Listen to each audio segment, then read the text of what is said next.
So thank you everybody for joining for the fourth UHN Summer Training and Research Program learning session called Grad School 101. My name is Dr. Amanda Very, and I'm the lead of the Office of Research Trainees at UHN, who hosts these sessions. And I'm joined by our coordinator, Jordan Beck. Before we get started, I just want to acknowledge the land on which UHN operates. There's been a UHN hospital on this land since 1829. For thousands of years, it has been the traditional territory of many nations, including the Mississaugas of the Credit, the Anishinaabe, the Chippewa, the Haudenosaunee, and the Wendat people. We also acknowledge that Toronto is covered by Treaty 13 with the Mississaugas of the Credit. We remember and honor the legacy of the peoples who have been there before us and all who work to make the promise and challenge of truth and reconciliation real. So I'd like to take a moment and invite you to reflect on the land that you're on. To receive your own land information, you can text your information to the number on the slide, and there's also a QR code on the slide that you can scan for more resources.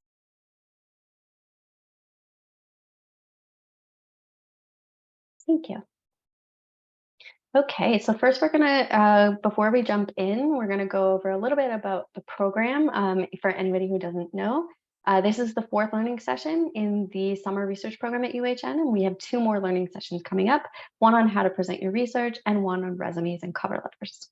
If you are a UHN research student, you will also have the opportunity to share your research and attend a research and networking day.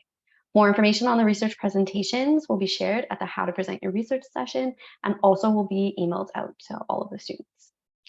Now, if you attend or watch the recordings for 4 sessions and share your research, you will receive a certificate of program completion. And if this is your goal, please make sure to fill out the attendance form that we'll share later on in the session. So a couple of quick housekeeping notes before we start. We will be recording the session and sharing a recording with you. We'll also share the slides just for your reference. And today we're really excited to be able to have a panel Q&A with some fantastic speakers. And we encourage you to ask lots of questions about grad school and whatever you want to know. You can do that using the Slido, and we'll share the link. Please keep your camera and microphone off at all times. Thank you. Okay, so to get this session kicked off, I'd love to start with a poll. So how many of you in the audience are thinking of maybe going to grad school at some point in your career? And you can join this poll by using the QR code, or you can go to slido.com and put in the code on the screen. So let us know, are you thinking of going to graduate school at some point? So we see a bunch of people are thinking about a master's degree. There's quite a few people who aren't sure. Nobody's in the no column yet, which is probably because we're enriched with the topic here, which is great. But really cool to see that many of you are considering graduate school or are still deciding, and we hope that through the course of this session, we'll learn some information that will help you to make that decision. Awesome.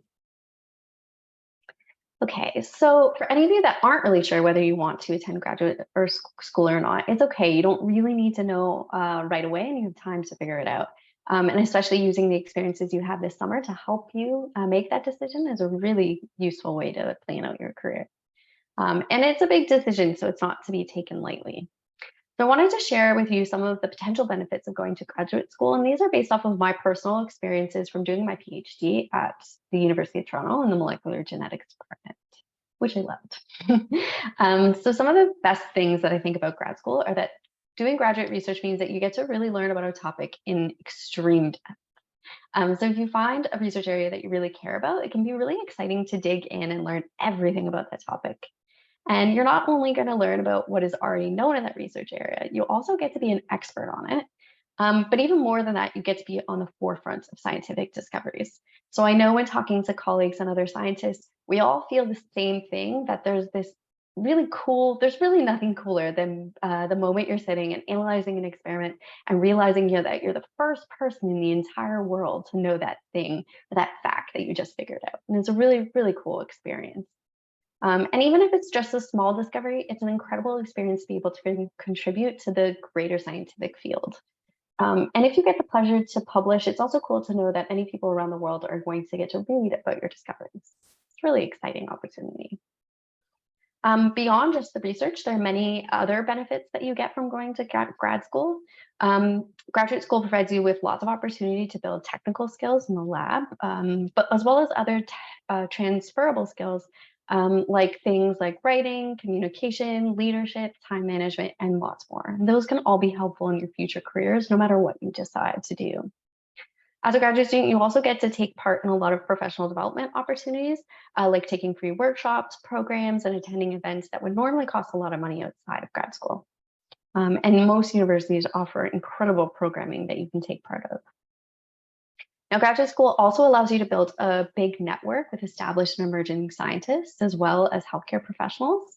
So even in just your cohort in grad school, you meet people that will go on to be such exciting things like professors, clinician scientists, doctors, business specialists, lawyers, entrepreneurs, industry scientists, and so much more. So just by being there, you get to network with such amazing people. And lastly, graduate school opens up the doors to a lot of different kinds of opportunities for your career. Many of these career options require graduate school, or they're kinds of careers where they look at graduate school as an advantage. And so it can help you be noticed over other applicants. So it really helps you to expand your career options. And of course, there are some extra perks, like meeting tons of incredible people. I've met so many friends in grad school that are so important to me. For many programs, you also get paid to go to school, which is pretty awesome and unlike the experience in undergrad. And we'll talk about that more in a second. And lastly, many graduate students get to attend international conferences and be able to travel and meet scientists from all over the world, which is really cool. Now, there are many factors to consider when you are trying to choose a graduate program, and these factors will be different for every single person and are really personal choices. But some of the things that you might want to consider are what areas of research are you interested in? Do you want to take courses or do research? And we'll talk about that in a second. What are your career interests and will that graduate program help you to get there? How long do you want to be in grad school? Because master's and PhD degrees can differ in length substantially. Where do you want to live? Is there a particular city or a country that you would prefer to do your program in? What is the cost associated with different programs? And what experiences do you want to get out of your graduate school experience? And this is just a really small list, but there's also lots and lots of other personal factors that will likely influence your decision. Now, I want to go through some information to help you answer some of those questions and just give you information on the different kinds of graduate programs. So first, you have research-based programs and course-based programs. So in a research-based graduate program, you spend the majority of your time doing primary research, which means that you're working on a research project and trying to figure out, and make new discoveries. Because the majority of your time is focused on your research, there's a minimal amount of time spent on coursework. So you will have course requirements that you have to take throughout the part of your degree, but it won't be very substantial. It'll be a percentage of your time. All of the research-based graduate programs involve having a primary supervisor, and this is a scientist who you will work under who will guide you throughout your whole degree. One of the main advantages of a research-based program over a course-based program is that you get paid a stipend, and this covers your tuition, so you're not paying your tuition out of pocket, as well as gives you a living allowance. And that living allowance will be some sum of money that is different based off of each program, but it means that over the course of your degree, you aren't paying for anything additional. You're getting paid money yourself to be able to cover the costs for the most part. And the last thing is in research-based program, it all culminates in a thesis that you have to write about your research and what you did during your degree. Now, on the contrast, a course-based program has the majority of your time is spent on coursework. And so this is taught by different instructors and very much kind of like undergrad, except with maybe smaller class sizes. In that case, you have no direct supervisor that you're working under because you mostly are just being taught by instructors. Now, in course-based programs, you are paying your tuition out of pocket, and so you're not getting paid, and you also have to pay tuition. So the financial factor here is very important. You may be eligible for some scholarships to cover some of the fees, but it's more like an undergrad program in that sense. Some of these programs also have internship opportunities, so you might be able to get hands-on work experience. And then there's also some programs like the genetic counseling program that we talked about a couple of sessions ago, where you're actually preparing for a specific degree. So if you do the genetic counseling program at the end, you can do your licensing to become a genetic counselor. But that's not the case in all of the different kinds of course-based programs. Next, you have different entry points to graduate school. So there's master's programs that you can apply to, or direct entry PhD programs that you can apply to. And with a master's program, they're on average 1.5 to 3 years long. And I say on average, but there's a huge range in how long they can take depending on the program and the lab. But that's about the range in which they usually are. And these programs culminate in a thesis and a master's degree. Now, in that master's degree, if you change your mind and decide to you want to do your PhD, many of them allow you to reclassify, do an exam that allows you to switch into the PhD program. And what's great about that is those master's years count towards your PhD, so you're not starting from scratch. Alternatively, you can join the direct entry PhD program, which is 4 to 6 years long on average, although it can extend for many people, depends. You can enter that PhD program out of your bachelor's or out of a master's degree. So if you want, you can do a master's degree first and then start your PhD, but you're starting on day 0. Those master years don't count towards your PhD. So that's something to know. After 2 years, you usually have to complete an exam that's a qualifying exam, which is very similar to the reclassification exam, but just makes sure that you're ready to continue in your PhD program. And your direct entry PhD program culminates in a thesis and a PhD. Now, one of the small things I wanted to mention is that some programs have different pay for master's and PhD programs. So that may, in some cases, be an advantage if you know for sure you want to do a PhD. That may be an advantage to joining the direct entry PhD program instead of starting the master's program and then reclassifying. So something to think about and look into. So next, if you're considering how to choose a graduate program, I just want to give a couple of factors that you might consider. The first being experience factors, like what kind of research is represented in the department. And so a lot of the times you'll really focus on picking your program based off of your research interests and whether they're aligned with the faculty in that program, which can be tricky sometimes because, especially at U of T, there's a lot of overlap where if you're interested in neuroscience, there may be multiple departments that you can join. Next, another thing to consider is the culture in the program. So asking people or looking and finding information about how long do their degrees take on average. And that can change from program to program what the culture is there of how long things can take.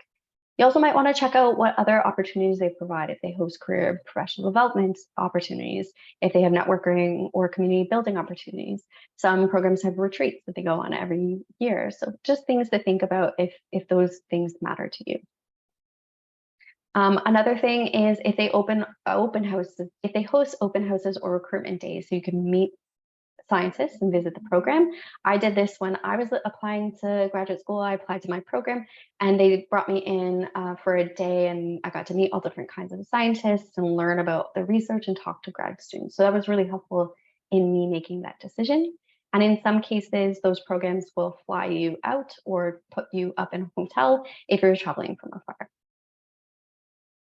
Other important factors to consider are financial factors.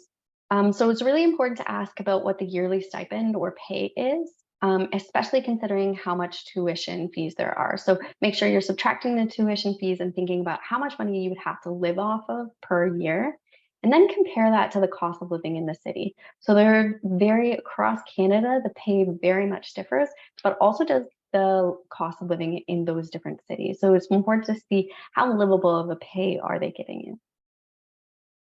Another question is, are you required to be a teaching assistant? So in some places, you're required to be a teaching assistant and your stipend or what you get paid for the year includes you working as a teaching assistant. In other places, like many of the departments at the University of Toronto, it's not required. And if you do become a teaching assistant, it's because you want to and you get paid extra for that. So something to consider. And another one is what kind of scholarships are available for you to apply to. And another factor is if getting a scholarship increases your pay, and if so, by how much. And this might seem like a really technical thing, but it's really important because finances are so important during grad school. So it's really important that you go into it with open eyes of what is out there and what you have to deal with. Lastly, there might be some logistical factors like what the requirements are for applying to the program and whether you have them. Do you have to select a supervisor before you apply to the program? And that can really change things.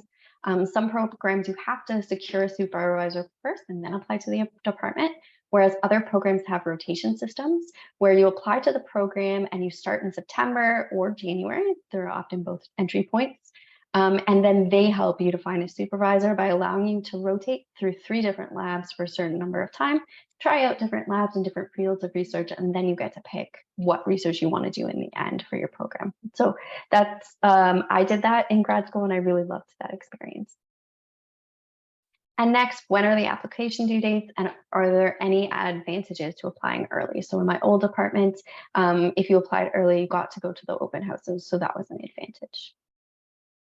Okay, so we're gonna wrap it up there. I know everybody's excited about the panel discussion where you'll be able to ask questions. We'll jump straight into that. But first, if you are a UHN Research Summit student who would like to receive a certificate of completion, please fill out the attendance form by scanning the QR code here. Jordan is also gonna put the link in the chat for you to complete. So make sure you take a couple of moments to fill that out so you can get credit for attending today's session.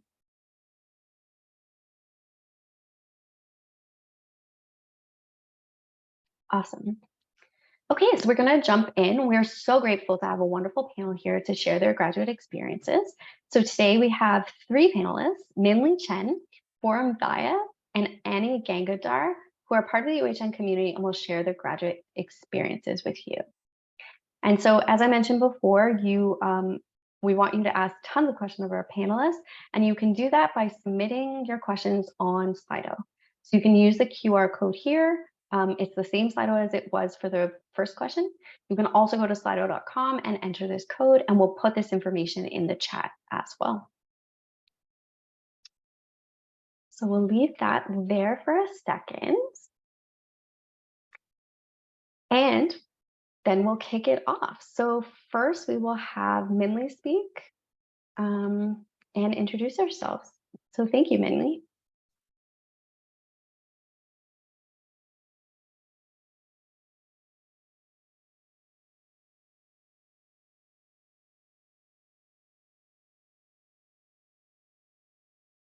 Can you see my screen? I think Can you see my screen? We can see your screen if you just go back to the top. Okay, yeah.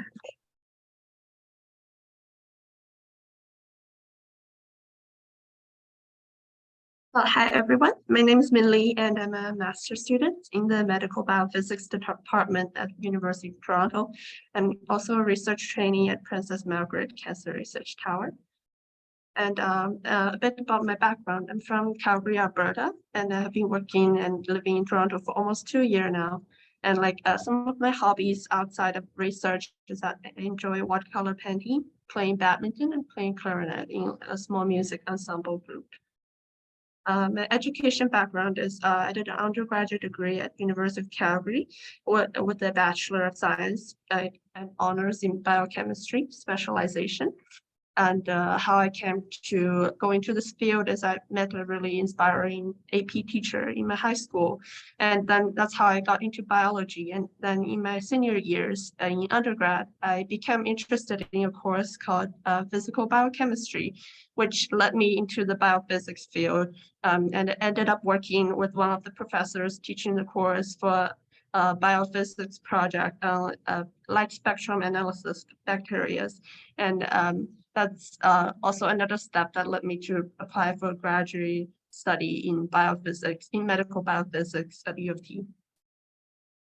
And so that leads to my next point. My program is called Medical Biophysics, and it's a combination of using laws of physical science to describe biological processes for the use in medicine.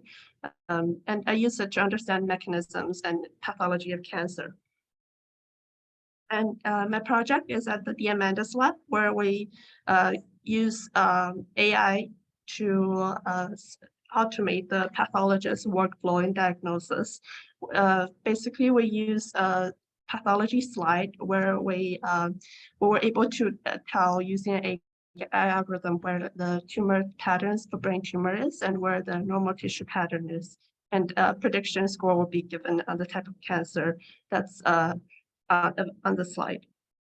And I'm also working on building a website where different pathologists are able to use the classifiers that were built using the artificial intelligence to apply to their own project. And it's going to be like a Wikipedia of the computational pathology tools for medical field.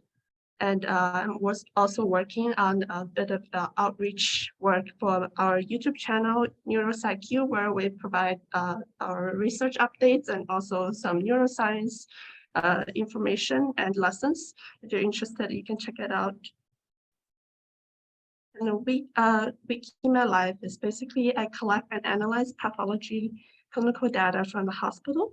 I attend lab meetings and collaborate with other researchers within and outside of the lab. And I, as the downtown vice president for the MPP Graduate Student Union, I also work on planning and organizing events for MPP students, such as language exchange cafe, board game events, and we also have like a large retreat every year for new incoming students. And I also present at seminars and conferences about my research project. And the importance of my research is that it helps to assist pathologists make diagnosis in a more efficient manner. And in the long term, it will help quicker turnaround time for diagnosis results for the patients. And in the future, we're hoping to apply this AI-assisted workflow to not only brain tumor, but also other tumor types. And this career in research aligns with my personality because I love to learn about new things and create new ways to overcome challenges. And that's all about me, and I welcome any questions. Thank you, Minli, for sharing your experiences. Next up, we have Warm. Hi, everyone. So surprisingly, I do have last year's slide deck that I can pull up. So let me just start the presentation and share my screen.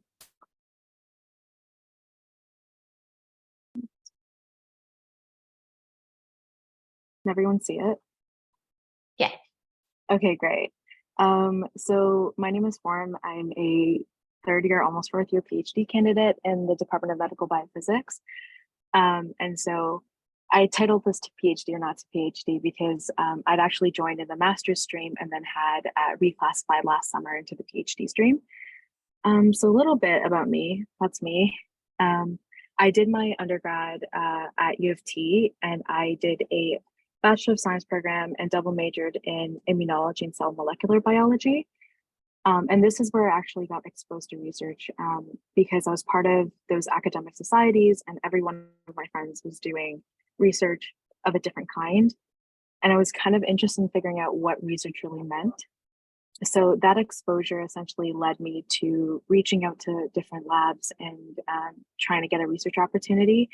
And I landed one at the end of my second year, and I actually stayed with the same lab at MBP for 2 honors projects in undergrad, and then I also did my, I'm doing my PhD here as well. And here I was exposed to kind of cancer research and pancreatic cancer, and Minli works a lot with histopathology, and I also got introduced to that as well. So I really enjoyed that and I wanted to continue working with it. But I did also want to challenge myself further. And I took this one summer school course that was like introduction to programming, and it was Python. And it was very introductory, but I very much enjoyed it. And I wanted to learn more and see if I can integrate that into my PhD project, well, then graduate project. And so I ended up choosing medical biophysics because there are so many different types of labs here working on very different types of research. And I wanted to be at kind of the center of wet lab, so working in a lab, and then also bioinformatics. And I got really lucky that I'm co-supervised, so I have 2 labs that both specialize in one or the other, and I get to learn from both of them. So I'm currently a PhD candidate, and I get to do both wet lab and dry lab. And that's about all I have from the slides from last year, but I can right now my project kind of focuses on pancreatic cancer and like mixing the two together. Thank you so much. And next we have Annie. Hi, everyone. So unlike the other two, I haven't prepared slides, but I'll just, spend a few minutes telling you about myself and where I come from. So my name is Ani. I have a PhD in chemical engineering from the Texas Tech University in Texas, United States. Before that, I got my master's and bachelor also in chemical engineering. From master's from the University of Florida and the bachelor's in India. And so the major has been chemical engineering, but during my PhD, I got interested in machine learning and deep learning. And so my thesis was focused on developing deep learning computer vision workflows for high throughput cancer screening. So I built tools which can which both have the experimental component, but also the I used to build programs and workflows which basically automate the cancer screening process. So we've got some tools out.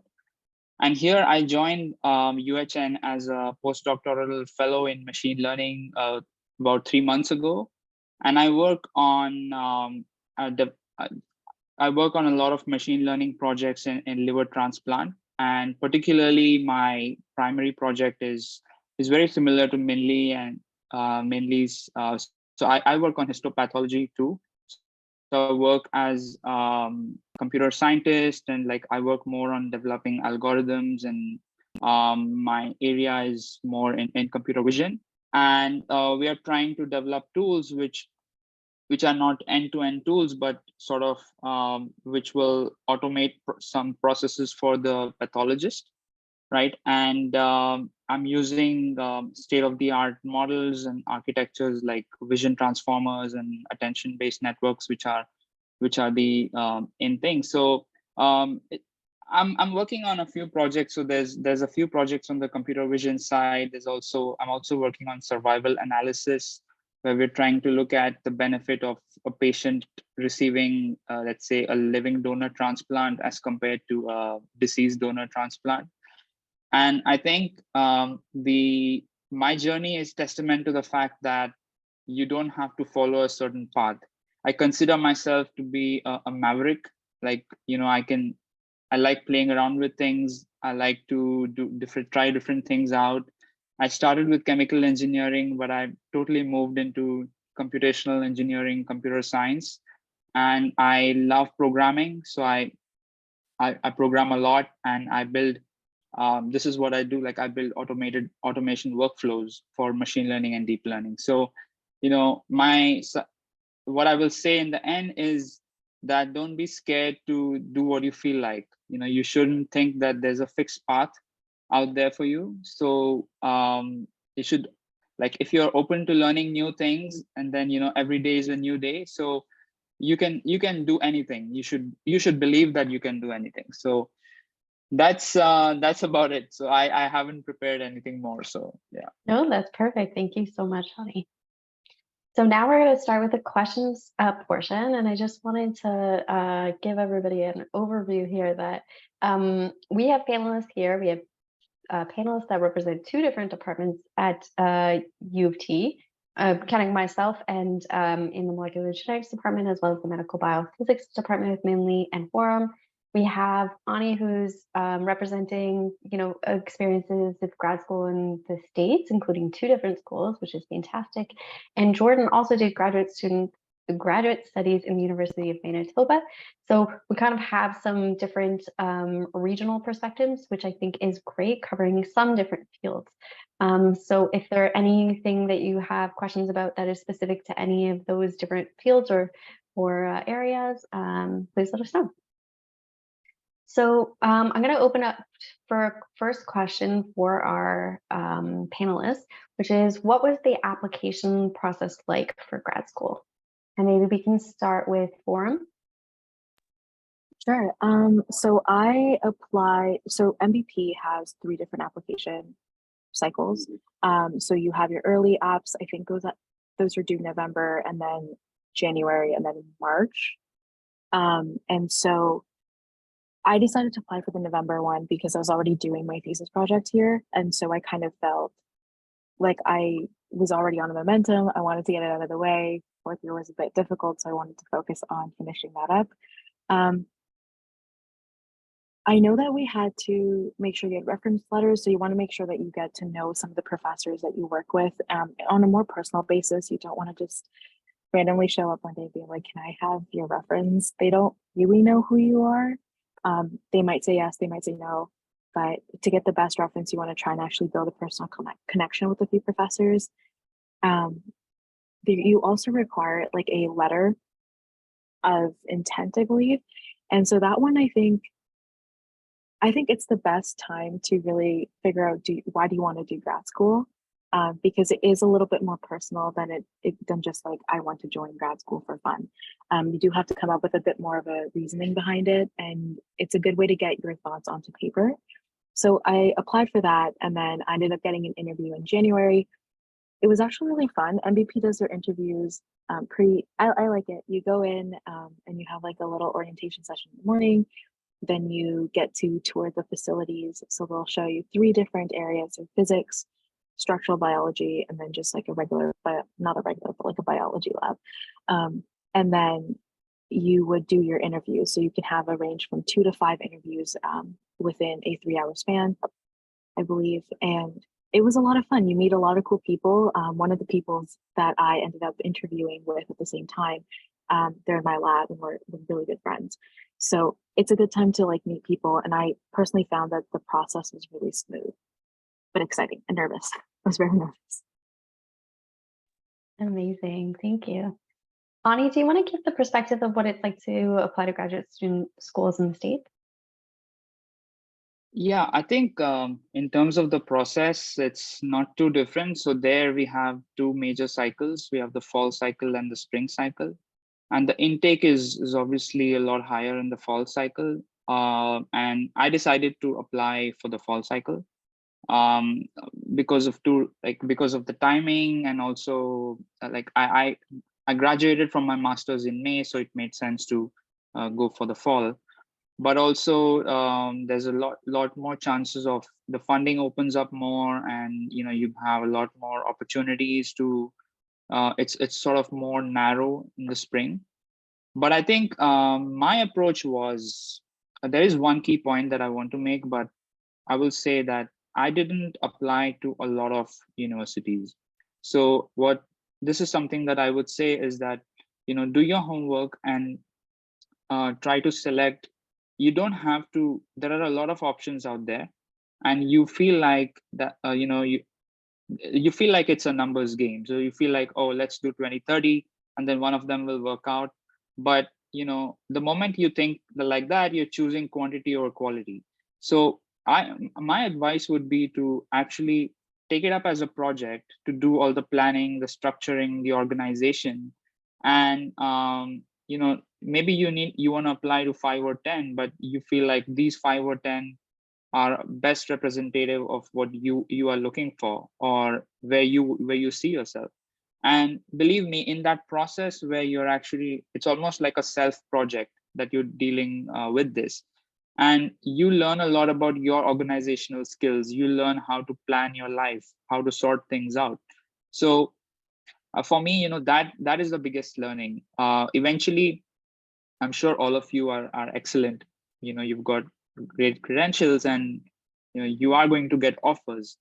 But that process where like, how much do you really know yourself? For me, that's something which I learned a lot from that process. Yeah. I love that answer, because it's the #1 thing I also tell people when they ask about job searching approaches. And it's so much more effective to do a small number of applications, but do them really, really well, than to throw out hundreds of applications that are really generic that nobody's going to look at because you haven't taken the time to personalize them or do them well.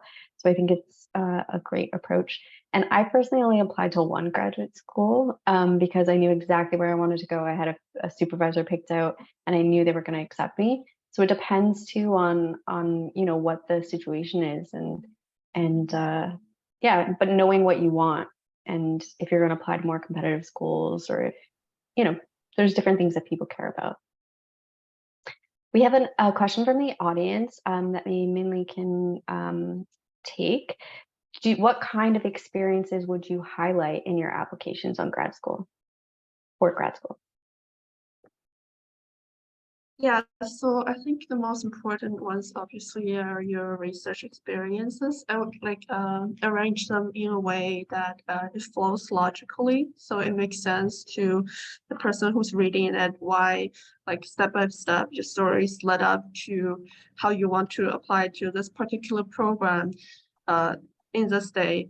And in addition to that, I would also like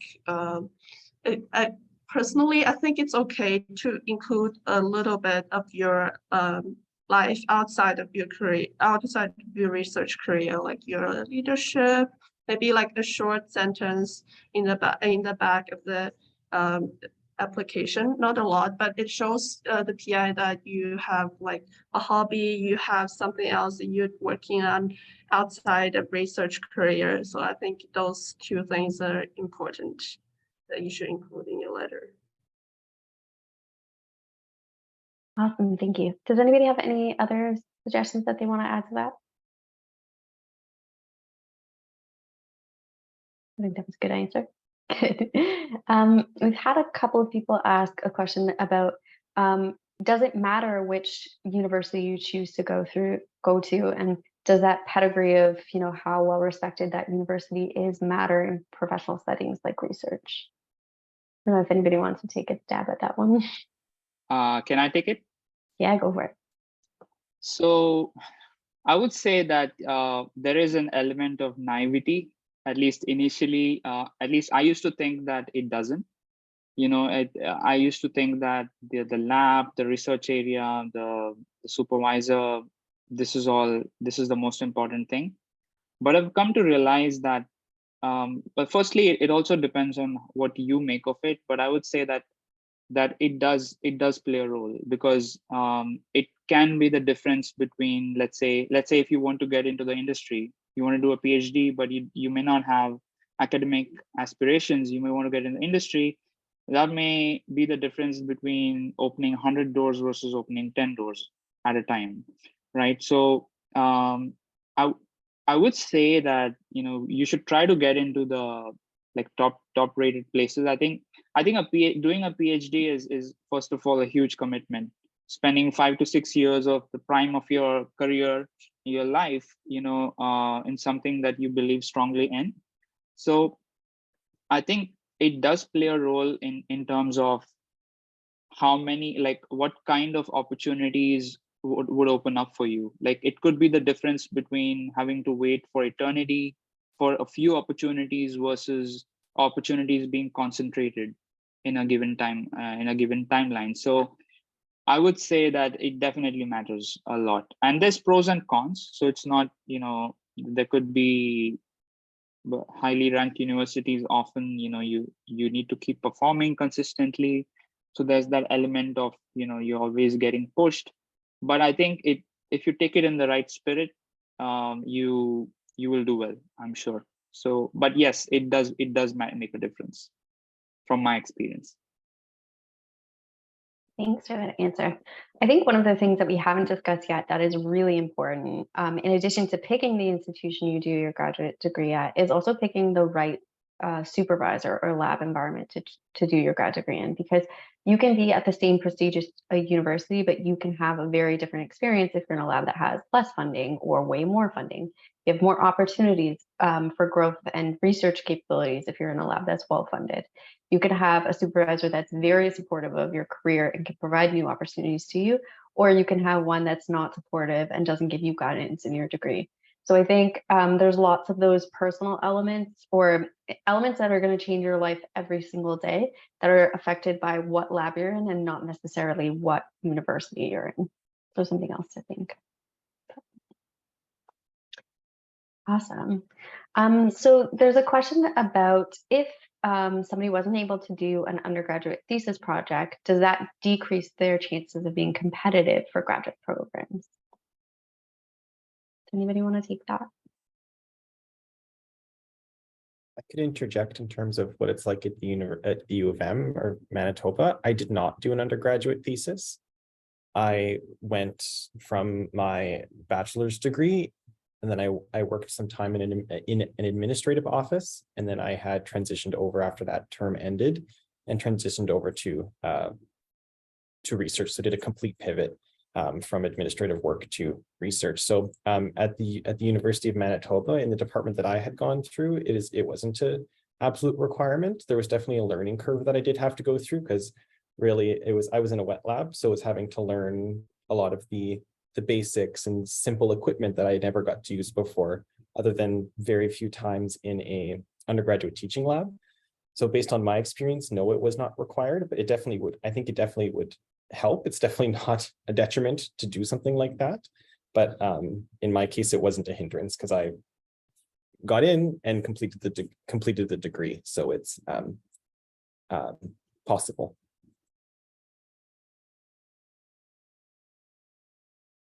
I would say it also depends on the program as well. Some programs absolutely require that you have to have research experience, but that research experience can come from other things like summer research projects. They don't have to be undergraduate thesis projects.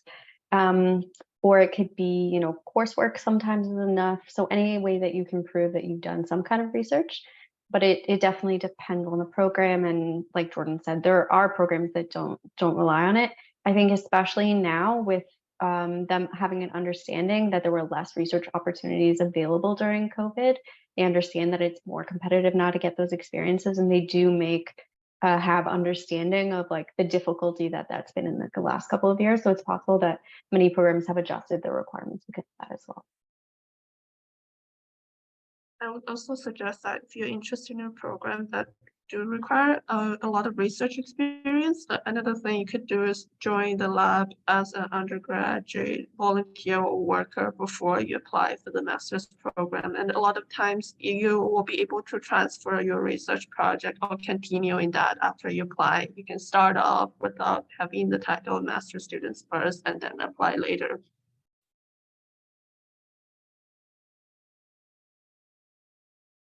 Absolutely. Thank you for that. So we've had a question of what surprises you the most about your current position or your research field? What was something that you weren't expecting that you're excited about or not excited about? Maybe I can take a stab at it.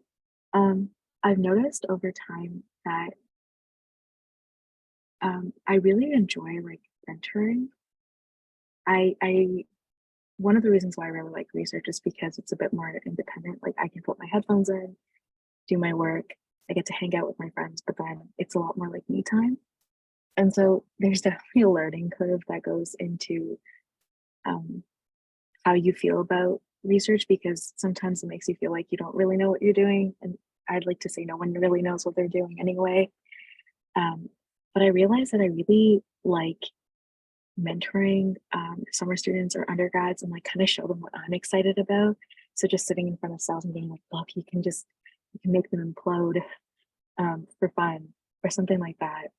But then also just like being able to talk about science to people and they want to listen. Like I go home, my parents are kind of like, yeah, we support you, but they don't really understand. But instead, like I just turn around and I grab a grad student and like, okay, let's chat. I just have a lot of things to say. So I think it's just the community and the communication that you get to do, and also like sharing research with undergrads.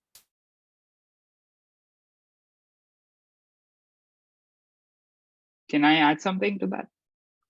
So yeah, I think before I didn't really realize what this place has to offer, because when I came in, I knew I was going to be at the intersection of medicine and let's say computational work.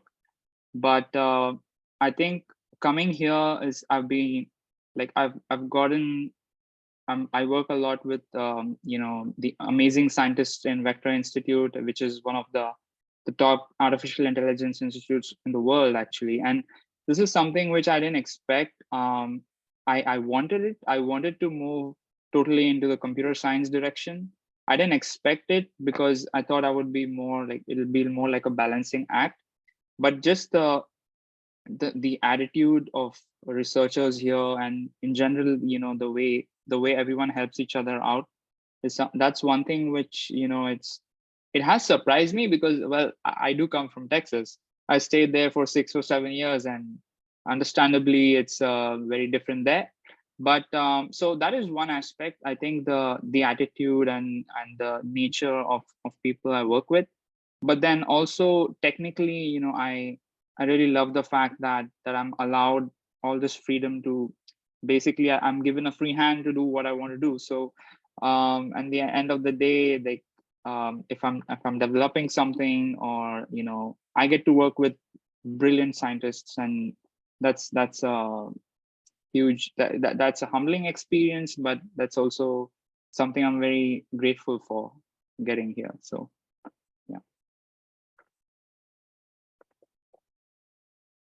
Yeah, I would like to add a little bit as well. I feel like very grateful for like our location downtown Toronto in the Mars building, that there's so much happening in our field right now. Like it's even like just going to UHN seminars, like a lot of famous academic researchers come to give their talks. That's like one very exciting part. And another part is that I talked with a lot of collaborators, a lot of pathologists that they provide a lot of brilliant ideas from their own like expertise that I could not think about myself. So I really like that I was able to exchange ideas with a lot of different people. And adding on to what Forum said, also like I really enjoy mentoring summer students. I think not only I teach them a lot of what I know, I also learn some new things like they can teach me. And I really like enjoy showing them like what AI in medicine could do in our field early on, because I feel that like I did not get that chance as an undergrad student, and I feel like it's like a new evolving field that people should get exposed to early. Amazing. Thank you so much. I think so many of you spoke about the things that I was passionate about in grad school too. It's all the extra things outside of research, and they really help you to understand who you are and what's important to you and what you want to do in the future by seeing what opportunities like that you lean towards, which is really fun. Speaking of doing graduate school in Toronto, we have a question about how much is the amount of money you make in grad school enough to live off of? It's a challenging question. I understand. What I can say is that there are groups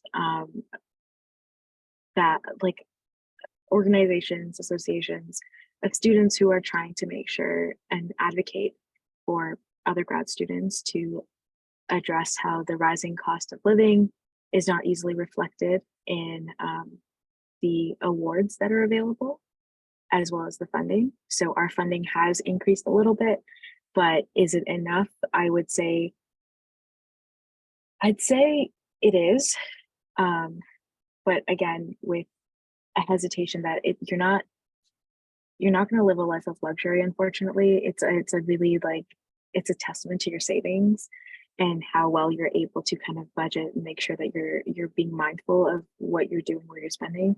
That obviously doesn't mean that you can't, do any fun things or whatever, but you do have to be mindful, more so than someone who might be working a full-time job, has to be. So hopefully there's change though, slowly but surely. Yeah, I think that's a great answer. I would say there's another question in the chat about whether you can work while doing a master's. Is there rules, and if it's different, whether you're doing a course-based master's or not. And yes, if you're doing a research graduate program, there are rules. You can work outside of your graduate degree to supplement your income, but there are rules on how many hours you can, because the more work you do outside of your master's degree, the more it can detract away from your studies. If you're doing a course-based master's program, they're not paying you, and so you know, there are less rules about that. You can work as much as you are capable of to help cover the cost of the tuition as well as living while you're doing that course-based master's. We also have a question about what the stipend or pay is in the United States versus here. So if Ani, I don't know if you know comparatively or what your experience was. So I don't have much of idea about what it is here for graduate school, but I can say that in the United States, I would say that in general, the stipend is, is sufficient to, make a living. And I think we need to understand one thing is that the graduate school, the stipend that you get is, you shouldn't be thinking of it as a job, because the whole idea is it's a program, you come in, you learn something, you build skills, you give back, and then you basically your actual life starts after that. But I think in terms of the stipend, so like for example, what you do want is you want to have some sort of a research assistantship. So typically it would be something like $2,000 to $2,400 a month that you would be, this is US dollars. And but it really the problem there is that sometimes funding is so hard to secure, and you're spending the first, let's say 60 to 70% of your PhD being a teaching assistant, so you don't get a lot of time to just do pure research. So I would say that like I was a bit luckier, on the engineering side, I could transition to a research assistant much faster compared to I would say some of my friends who I've known in the life sciences. But coming back to your question, I think so in the US, I would say that in general it's decent. I would say 2,000 to 2,500 is quite sufficient, and yeah, the tuition is waived off, and healthcare is something that like a lot of universities, you have to still pay for it. So that's something that I think they are still working on trying to waive this insurance and things like that. But so far it hasn't happened. But even considering that, I would say that it's, you can have a good life. It really depends on your, like if this is the kind of thing that makes you wiser and makes you financially more smart, you'll be fine. But obviously you can't keep being profligate about it, and you can't keep spending a lot. So it actually does a lot to curb your habits, these kinds of things, and overall in life, these lessons will be very important, because you realize how you realize the value of money, you realize how important it is. So but you should out in the US, it's yeah, you can have a good life with the stipend is there. And so I don't think that I haven't heard of anyone facing real issues. Like it's not like it doesn't happen that the stipend stops coming in and things like that. So it's not a bad situation. Yeah, it keeps you on your toes. Yeah. But it's good. Thank you. So we have a couple of minutes left, so I have two rapid fire questions. The first one being, what do you want to do after your graduate degree? Or for Ani, what do you want to do after your postdoctoral research position? We'll start with Ani. Yeah. Okay, so my plan is to go to the industry. So I'm looking to get into pharmaceutical company, or pathology company, like at the intersection of pathology and artificial intelligence. Basically, I'm open to companies which look at developing AI tools and pipelines for various workflows. And so it's not really, I'm open to a lot of different type of opportunities, but yeah, for me, it's industry for me. Yeah. Forum? Ooh, I don't know. I feel like that's an answer you're gonna get from a lot of people. I'm 50%, or actually I'd say I'm a 75-25 split. 75% of me wants to go to industry, maybe do consulting, solve other people's problems instead of my own for once. And then 25% of me is like thinking, maybe I want to do a postdoc, do something more fun, go somewhere else, not in Toronto. But yeah. Minli? Yeah, I think I'm still in the exploring phase of my program. I think I will most likely go into industry, like similar to Annie, maybe in a pharmaceutical companies that works on pathology projects and AI developments in pathology field. And a little part of me, similar to Forum, wants to pursue further schooling in maybe a PhD program. Yeah, I'm not totally sure, but those are the career path that on my mind right now. And like, I'm very thankful that there are a lot of opportunities in grad school for us to figure out different paths. Awesome. Want to answer quickly a question somebody had is, can you only do your graduate degree in basic research, or can you do clinical research as well? And you can definitely, just because we don't have it represented here, but there's lots of folks at UHN who do their PhDs or their masters in clinical research. So that's definitely a possibility. The last question, does anybody have any last advice to share with people that are considering going to graduate school? I'd say I try do, it out. sorry. Yeah. Yeah, that's okay. I just say try it out. Like, it's great that you're already, doing these summer studentships. Try it out, try different fields out, see what you like, see what you don't.